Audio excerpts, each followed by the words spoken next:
Remember, at this time, just saying I'm a YouTuber, I'm on YouTube, was like star status. I believe in God, and I think there's also a YouTube God. I think that's why YouTube's so big, is because it's actually real people. I got 6 Lamborghinis. I got 3 women in bikinis. What's today's video going to be called? Just don't start shooting and try to figure that out later. Welcome back to another episode of Creators Uncut. I'm super excited for another episode. Today, I'm here with Steve Feldman from the YouTube channel Steve's POV. Steve, how's it going? I am doing great. Thank you for having me on. I appreciate it. Yeah, glad to have you on. You're actually the biggest channel that we've had on the show so far. I'm excited to hear your experiences because you're so big. I'm sure you have a lot of good advice and insights on how to grow a YouTube channel and stuff like that. So, but like we always do, we like to get to know our guests. So let's dive right in. Why don't you tell us a little bit about yourself and about your channel and really how you got into YouTube?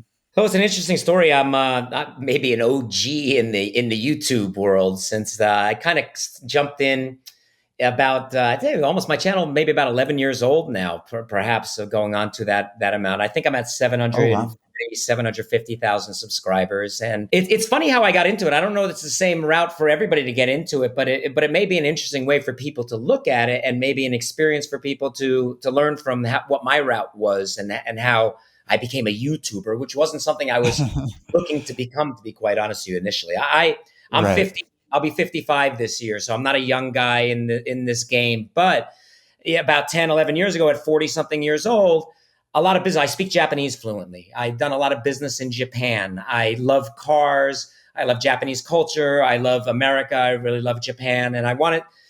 I was doing a lot of work up until that time in Japan, and doing work with businesses, different business, translating and other types of import and export and all kinds of different things. But the Japanese economy really kind of flatlined and has been kind of dead and hasn't been really growing very much. And a lot of the businesses and ways I was making money at the time were not really jiving as much as they were once back in the early 90s and mid 90s and up until the early 2000s. So I'm thinking, here I am sitting in America with an ability to speak Japanese, interest in cars, a son that was growing up, a father-son relationship. And what we did every weekend, I was in Los Angeles at the time, I was living in LA. And every weekend on Saturdays, we would go to car shows because that's what we do. We love cars. We go to car events. And there was lots of car events in Los Angeles and lots of cool cars. So we're going anyway. So I said to my son, I said, how do what's a way, well, we talked about with my son, or thought about a strategy. What's a way for me to get myself out there, let people know in the world without spending some ridiculous budget that I didn't have, to let people know there's this bilingual speaker who understands cars and understands Japanese business and loves Japan, loves America. How do I get that out there for people to possibly see and then contact me to do business?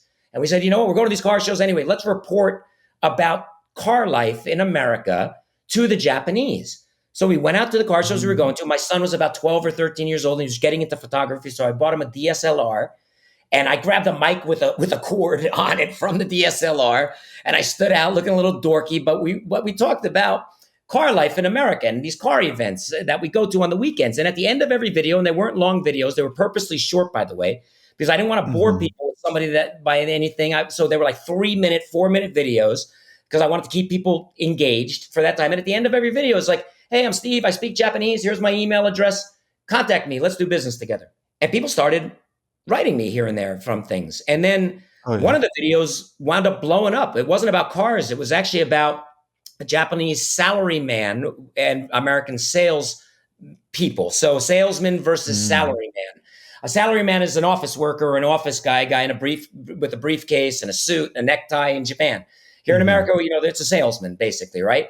And I did some videos, a short contrast video in my office, didn't spend hardly any money at all, didn't have a mic, didn't do anything, just set a little tripod up with my iPhone and did a little parody video of Japanese salaryman versus American salesman and put that up, ending in the same way. You want to do business together? Here I am. This is Steve. I like Japanese culture. This is the way I see Japanese culture through American eyes and American, it was parody. It was funny. And it was a 2-minute type of video, put it out there, and it went viral at the time. It went crazy. And awesome. The channel started growing from that, and people started contacting me. And as soon as I had those videos that were like that and a YouTube. And remember, at this time, especially in Japan, but even in America, just saying I'm a YouTuber, I'm on YouTube, was like star status. You were like, oh my Yeah. God, and in fact, in Japan, in Japanese, people would point at me when I would get to Japan, then who would watch the channel and point at me and say, YouTube, YouTube. I was YouTube at the time. It was quite funny, but Yeah. it led to opening doors. It led to business contacts. It led to importing cars from Japan and selling them in America. It led to finding cars in America and exporting them to people in Japan.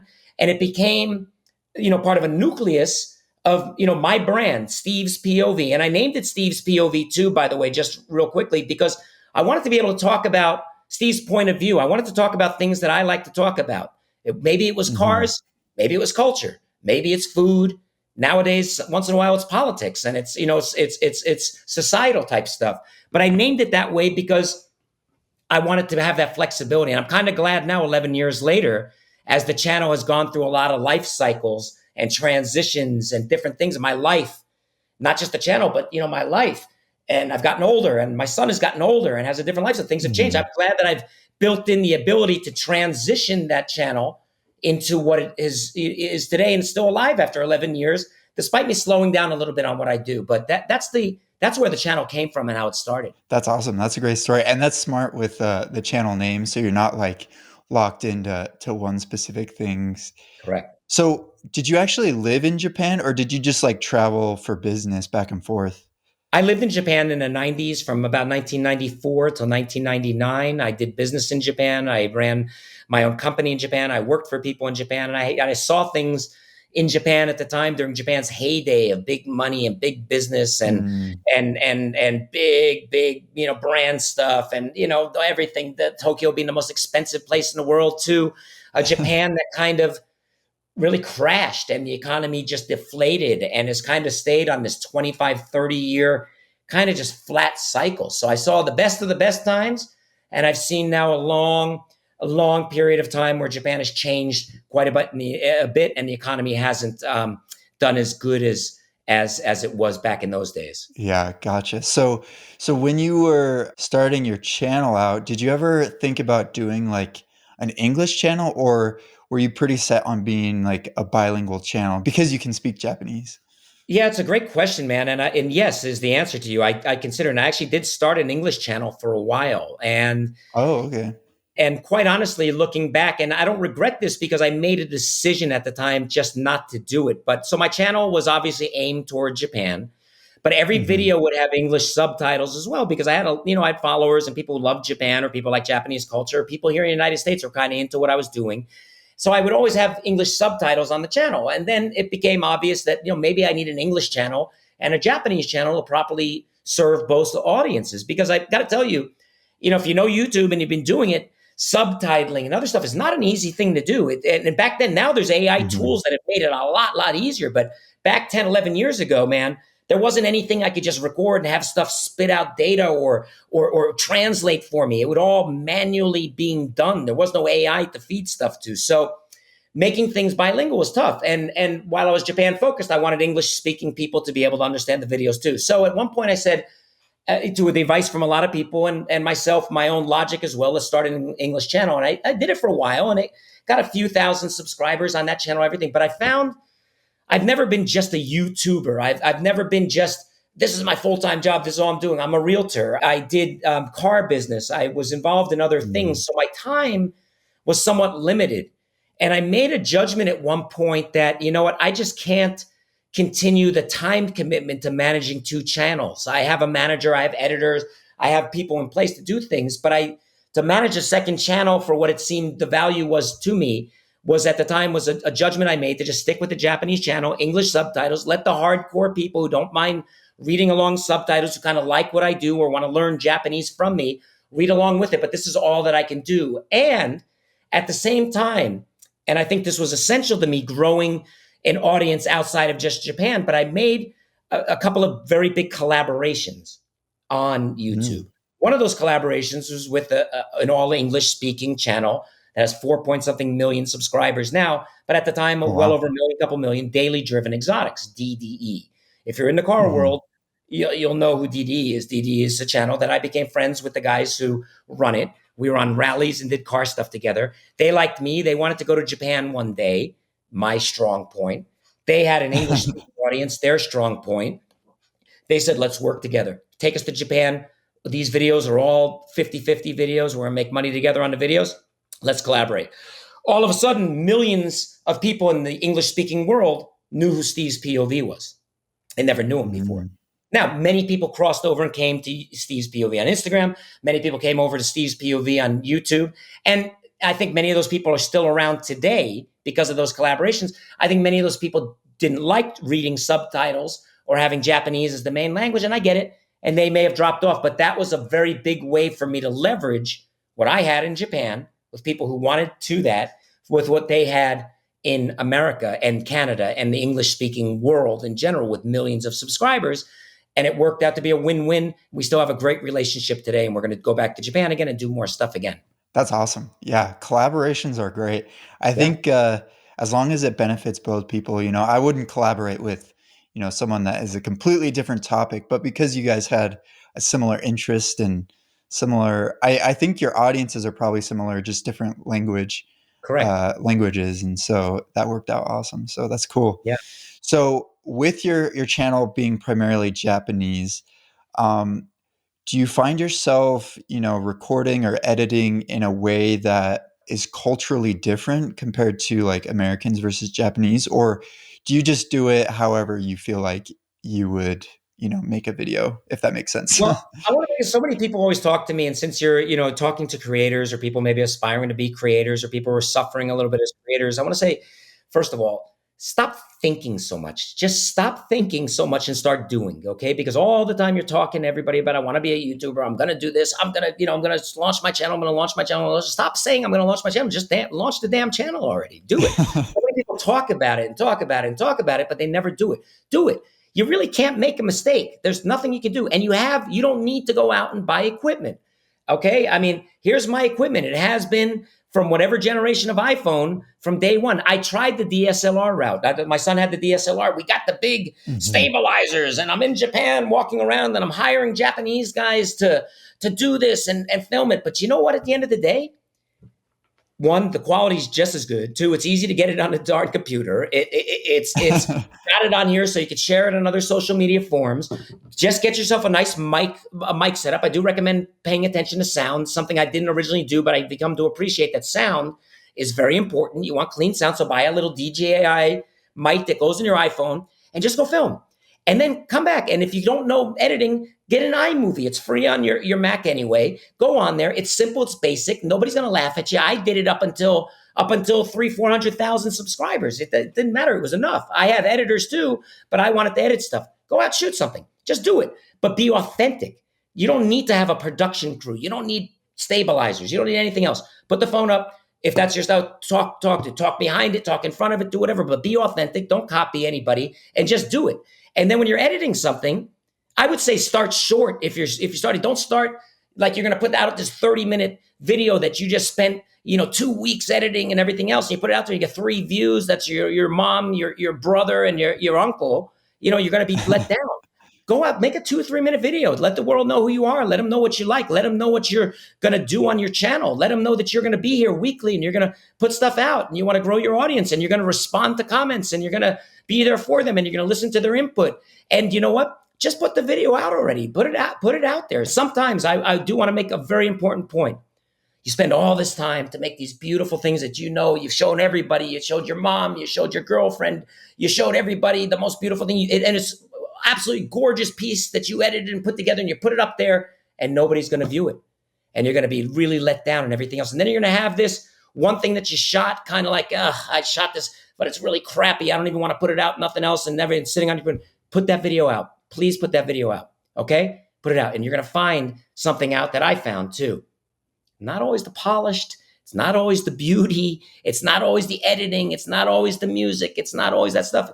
It's just sometimes it's just a feeling of that video. It's real. It's something I was ready to just trash and not even put out became videos that got tens of thousands, hundreds of thousands of views. So if you don't put it out there, you ain't going to know. It doesn't cost you nothing to put it out there. If you're only getting 3 views, then who's going to laugh at you? Your mom and your girlfriend? I mean, put it out there. Right? Don't be just stop talking about it and do it. That's the biggest thing, man. Go out. You don't need extra equipment. You don't need new computers. You don't need anything. What you need is spend a little time researching some things about how to make good thumbnails, okay? How to have good titles. And I do think in today's day and age, while I don't give it full authority, AI is your friend in some of these areas nowadays, where back in the past, you didn't really have that. You had Tube Buddies and you had other things that would give some tools and some term thing. But now you have some ways. Throw AI your scenario. Tell them what it is, what your goals are, and let them, and then say, what I'll do nowadays too is I'll put in my thoughts on what my titles are. And I'll say, in Japanese, I'll say, I want a viral English title too. Help me with this.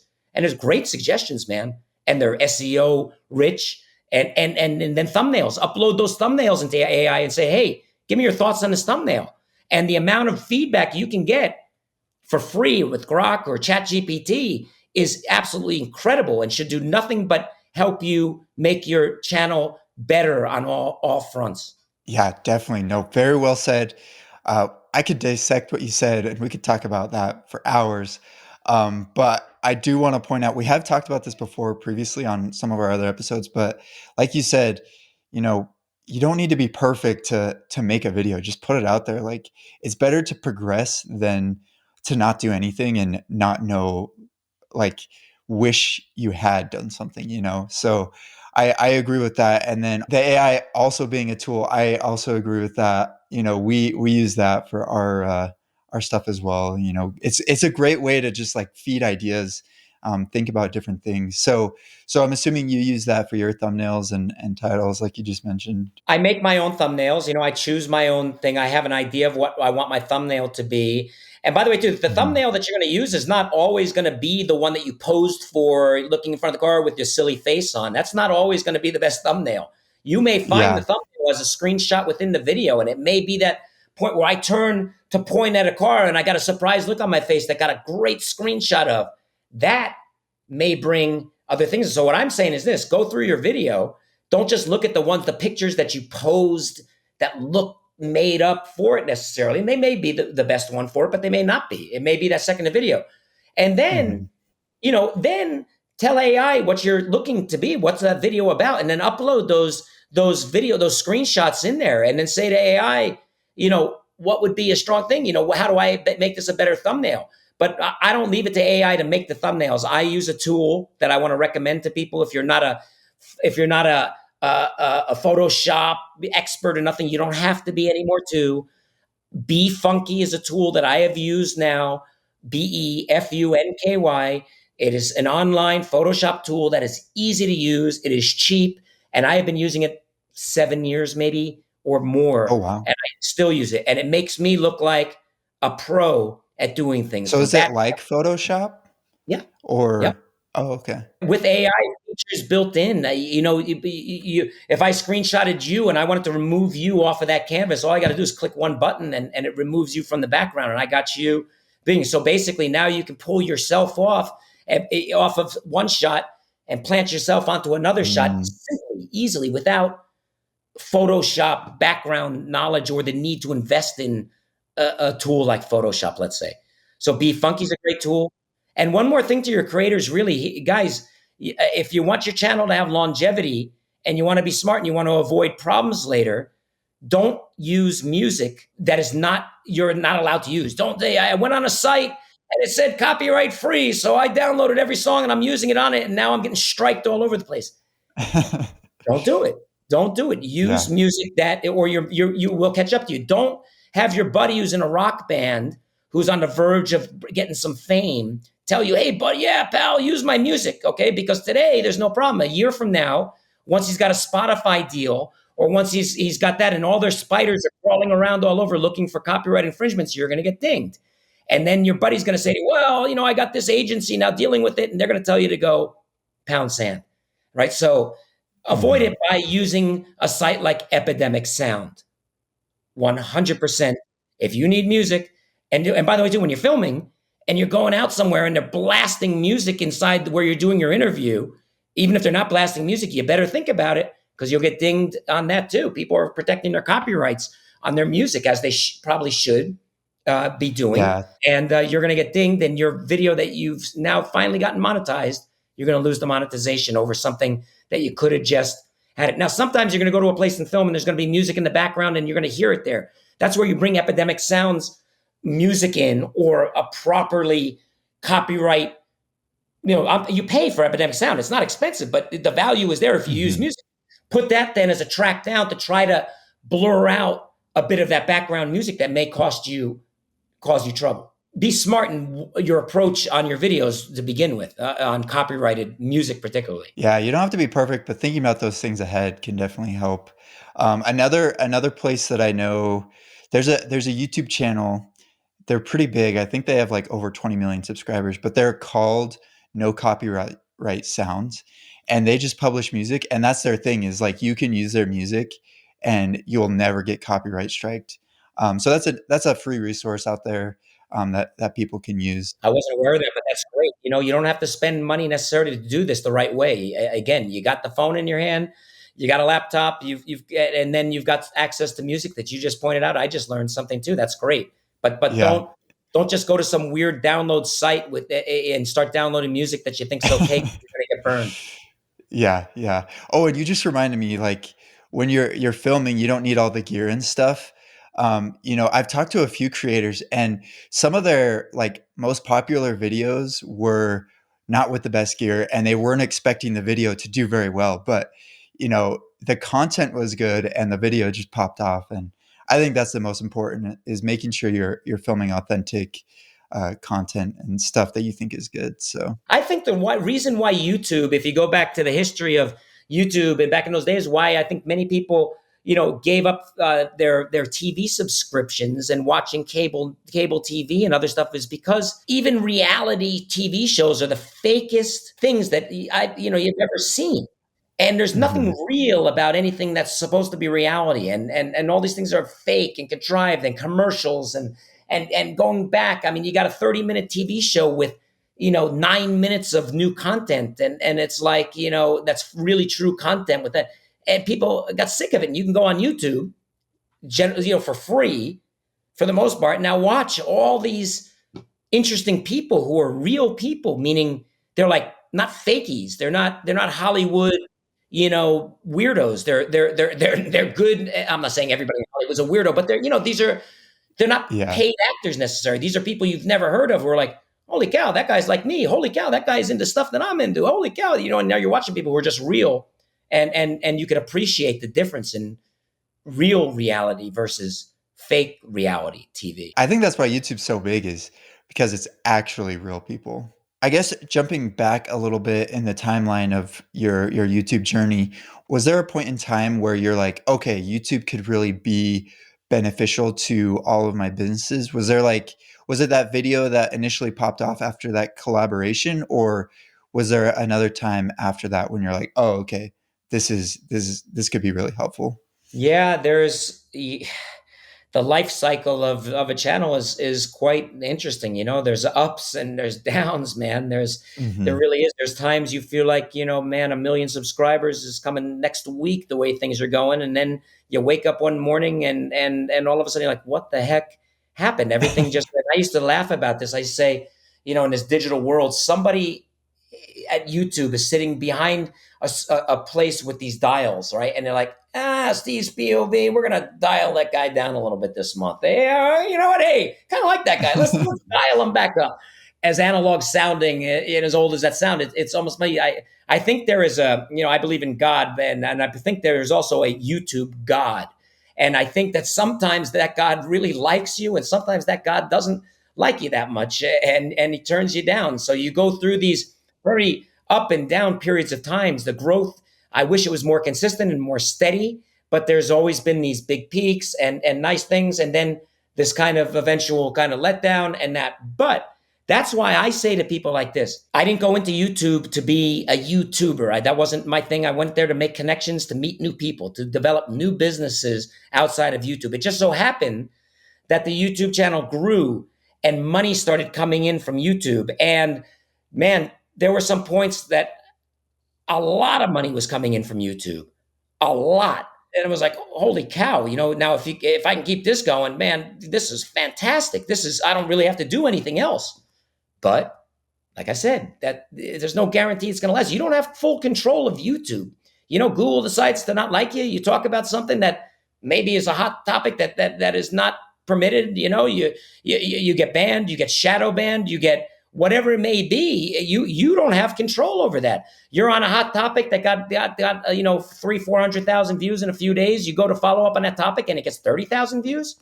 I don't know why. All I know is that Yeah. I can't control that to some degree. I do my best, get my best title, put out good content, talk what I talk about, the people that are listening, the same audience, yet some ones are going to get huge views and some are not. So my advice, one, I named the title Steve's POV because I want to talk about anything, but also my name is Steve.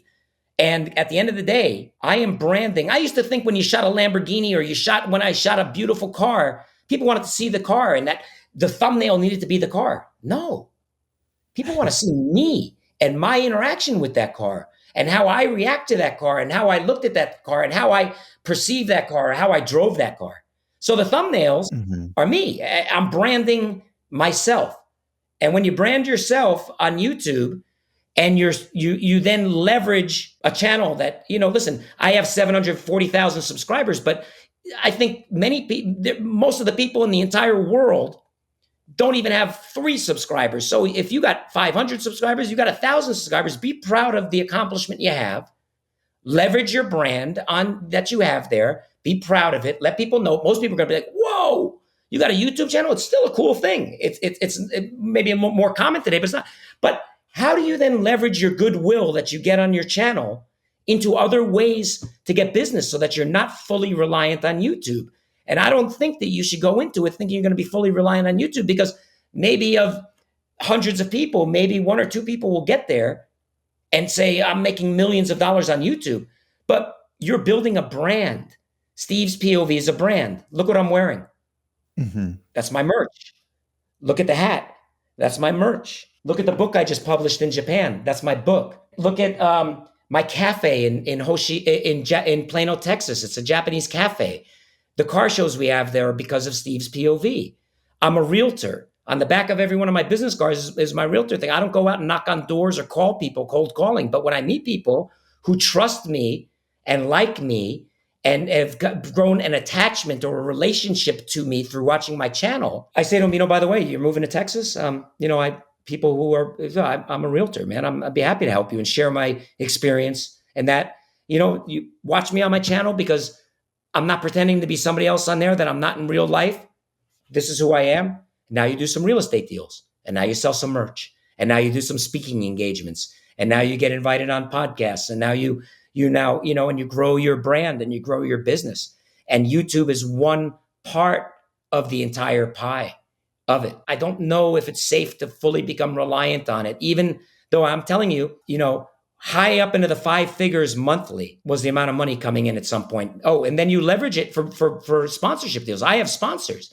I have guys who pay me every single month just to be associated with their brand. That's other money. You got to look off of YouTube. You got to look other places and ways to leverage what you've made on there to make other money, and then bring in multiple sources of money. Royalties on books, the appearance fees, realtor stuff, branding opportunities, merchandise that only you can make. I just put my own coffee brand out now. I mean, there's lots of different ways then to leverage what you're doing. So that's what I would recommend people to look at it, not just as a narrow-minded YouTube only focus. Yeah, no, I definitely agree. I think you mentioned this earlier, but you kind of see it as like the nucleus, like it's like the center, but then there's all of these like businesses and opportunities around YouTube that also support you. And I think that's really smart. You shouldn't put your eggs all in one basket. So no, but build your brand is being built. Now leverage that. That's the nucleus. The Prestige POV is the nucleus, right? Now, okay, listen, a channel when you have hundreds of thousands of subscribers, to knock on somebody's door that would never have opened before, all of a sudden doors open. They don't even have to be watching your channel. All somebody's got to do is go to your channel and look at it and say, holy crap. Okay, where did this guy come from, right? And that it opens doors up. Of course, not everybody's going to be there or at that amount, but it doesn't matter either way. You know what I mean? As you grow, people like people who work hard, who put the effort in, who strive to grow something, who committed to something. Consistency. was one of those words. If you're a new YouTuber, and you probably talked about it on your channel before, Yep, yep, consistency we really is. have. Consistency doesn't need to be every day. It doesn't have to be every week. But you know what? In the beginning of your channel, if you tell people, I'm going to be here every Wednesday at 8 p.m., be there at every Wednesday at 8 p.m., make some commitment to do that, okay, for some period of time, and expect that it could take a year, it could take more to do it, to get there. But be consistent. If that's what you're going to commit to that, to being consistent. I think that's a very big thing. And commit to being a little hurt sometimes when something you think should get a lot of views don't get it, because it hurts sometimes. It really does. You're down and you're out, but get out and go film another video, man. Cost you nothing. What did it cost? There's your roll. It's a roll of the dice, or a thing. If it doesn't get, no, go put another one out, man. Something's going to hit at some point. Not every line in the water is going to catch the fish, right? So eventually you get one, and I managed to get one, and then another one, but it's not every single one. It certainly isn't. Very very few people. So, but consistency is important. Definitely, I agree. When it comes to, publishing your videos, filming, editing, what do you think is like the most critical aspect? Do you think it's, the thumbnail and title? Do you think it's like what you film? What do you think is, when you're thinking about creating a video, what do you kind of think about is the most important thing? I used to think just shooting as much as I possibly could was the best thing that could ever be done. GoPro cameras on this car, another GoPro on that car, guy out the window on that car, another guy hanging off the roof of another car. I realized coming back and putting all that footage together, especially the GoPro stuff that is hours long now at this point, and everything else, you just can't edit it, man. It's unrealistic to do it unless you've got some production crew that is just crazy. And and in Japan, guys just like to shoot like crazy.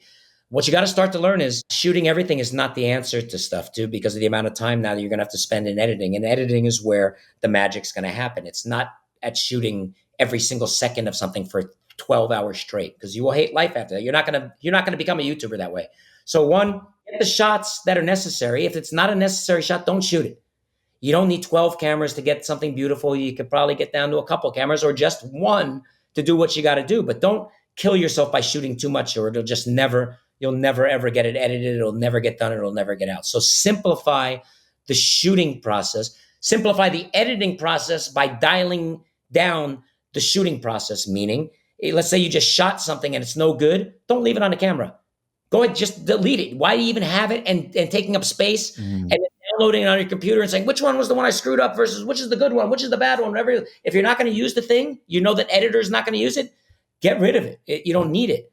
But try to shoot with a sense of purpose is a very important thing that I learned over time after, and the editors yelling at me too, not yelling, but they're like, oh my God, you're going to put a 7-minute video out and I've got, 3 hours of content.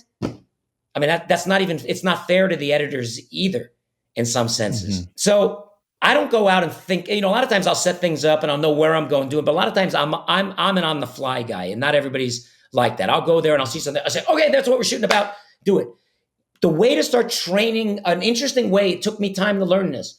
But at the time now, what I do over several years, now, that I learned was this: just don't go shoot something to just shoot it again. Or, the content, controlling the content. But here's the point is, what is the title of that video going to be before you start shooting? Okay, I'm here. I got 6 Lamborghinis. I got 3 women in bikinis. What's today's video going to be called? Just don't start shooting and try to figure that out later. What's that viral video? I mean, if you got to talk to AI at that point for a couple minutes before you start shooting, do it.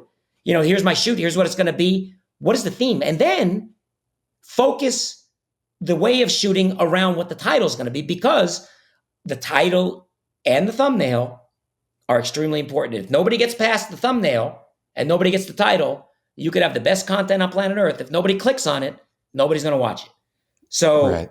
And a good title and a good thumbnail are your only chances of getting people to click on it, until you Google and YouTube start moving you up in the suggested, things and everything else. But those are your 2 big things. So before you start shooting a bunch of stuff, what's the theme? What is it?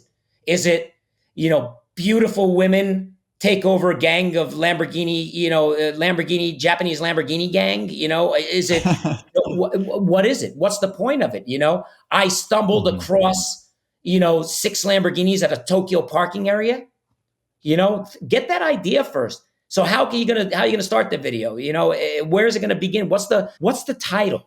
Start from the title first, or titles. Say, we're gonna be shooting 2 hours today. How many videos can I get out of today's shoot? How much can I pull out of this content that are good videos? And what are those different stories? It's gonna be about cars. I own a cafe. Guess what's next? We're gonna go eat some food together. I'm going to introduce you to some Japanese food you didn't have, right? We're drive the car to that point, and there's the second video. The first video may end, or the first video ends, and to be continued. Here we are in a cafe.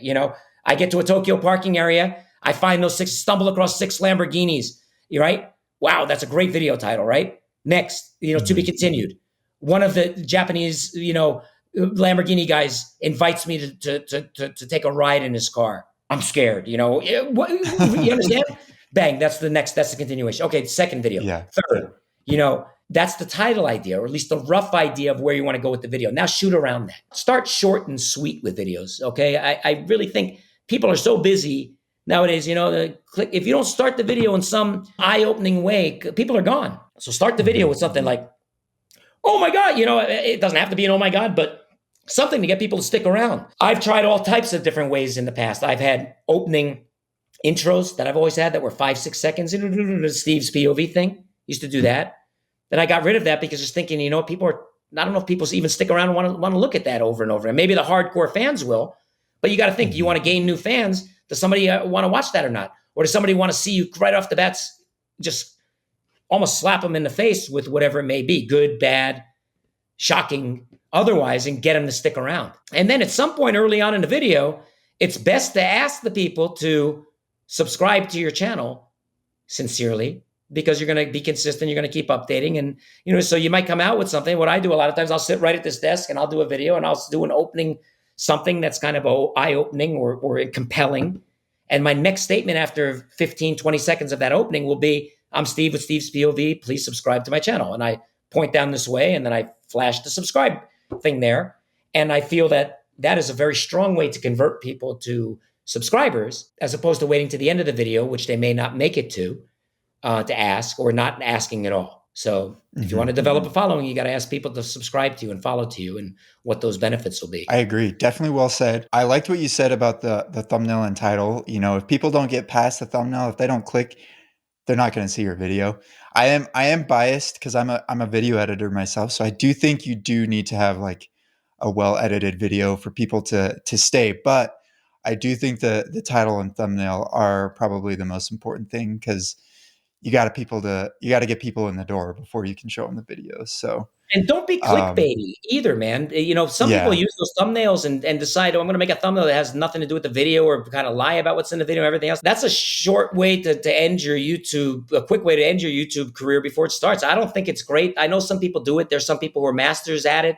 That channel, Daily Driven Exotics, they have a very strong way of appealing to people with things that may be borderline clickbaity. Maybe many of it is clickbaity, but they almost embrace that in what they do. But I don't see the long-term benefit. Certainly don't see how you're going to build a channel of loyal subscribers by being a liar with what you call the title. And again, you edit the title, and editing is so important, guys. But again, getting them to the thing and then keeping them engaged with a good edited video is certainly the point that I was getting to. Not to take nothing away from the editing side of it, which really makes everything. Steve, thanks for all the advice. I hope you're not all advised out, because I've got two more questions for you. This one, I guess, is more of your personal experience, but throughout your YouTube journey, was there a mistake that you felt like you made that you wish you had knew before you did it, that you think would benefit our listeners? I was in Japan once. I go to Japan a lot, and a lot of my videos are filmed in Japan. And I went to a restaurant in Japan. Somebody took me to this restaurant because there was something I really wanted to eat. Fermented soybeans, by the way. It's called natto. That's something that's not on many Americans' diets. It's stinky, it's smelly, but it's very healthy for you. And I happen to like it quite a bit. And a guy went out of his way to take me to this place. We got there, and Japan is known for great service everywhere you go. There's very few times that you experience bad service or rude people. And in that night, in that restaurant, they were rude, they were disrespectful, and I left there angry. And I didn't sleep well that night. I was upset. My friend went to take me to a place and had a bad experience. They said they had what we wanted to eat. They really didn't have it. The service was Mm. kind of not polite and everything else. I walked back to that restaurant the next morning in a storming rainstorm, and I stood out right in front of the restaurant, and I called them out on a video about how I was pissed about how they were rude to me and my friend and everything else. And I put the video out, and it started getting viewed like crazy and crazy. But it wasn't taken very well. It was Mm. taken, it was taken in a very bad way. And some people pointed out at the time, said, you have a couple of 100,000 subscribers. You don't consider your influence. And what, you're trying to put a Japanese business out of this. You come here and you trash a business in front of it. Many people looked at it very negatively. And I looked at it and I started seeing the performance of it. And I took the video down. And then I tried to engage in a conversation with the owner of the video, with the owner of the place, to let him know about it. You have to think about you as an influencer and what your potential effect of how you positively or negatively could have on other people. No matter how bad you are or how mad you are, do people on your channel, a channel that you talk about being positive on and you thumbs up is your whole thing? Does everybody want to see you go out and trash a place, whether you had a bad experience or not? Is that the type of video that I should be putting out?